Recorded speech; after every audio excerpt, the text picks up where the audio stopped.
L'amministrazione comunale di Agrigento, sotto la guida del sindaco Miccichè dal 2021 al 2024, ha registrato risultati significativi nella gestione delle entrate derivanti dalla riscossione dei condoni edilizi e dai permessi di costruire. Nel 2024 sono stati incassati ben 886.000 euro solo dalla riscossione dei condoni edilizi, 1.062.000 euro per i permessi di costruzione. Questi numeri confermano il trend positivo degli ultimi anni, con un totale complessivo che ha superato i 3,8 milioni di euro per i condoni e i 4,5 milioni di euro per i permessi di costruzione in 4 anni. L'assessore all'edilizia pubblica e privata Gerlando Principato ha evidenziato come tali risultati siano il frutto di un lavoro sistematico e del rinnovato entusiasmo tra i tecnici e il personale amministrativo del Comune di Agrigento, rafforzato anche dall'apporto di tecnici esterni che hanno aderito al progetto della sanatoria.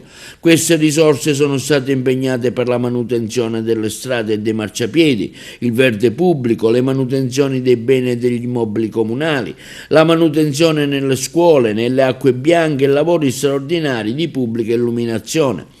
L'assessore Gerlando Principato ha sottolineato inoltre l'importanza della regolarizzazione delle politiche di condono, non solo per il contributo economico, ma anche per garantire il rispetto delle norme urbanistiche.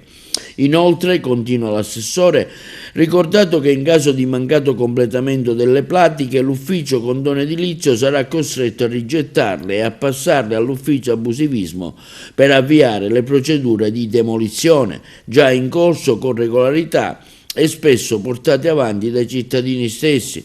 L'invito, conclude l'assessore Principato, è quello di cogliere la possibilità di rateizzare i costi per regolarizzare le unità abitative, evitando conseguenze più onerose. Questo percorso dimostra come un lavoro ben organizzato possa portare benefici concreti al bilancio comunale e al territorio, restituendo fiducia e partecipazione ai cittadini.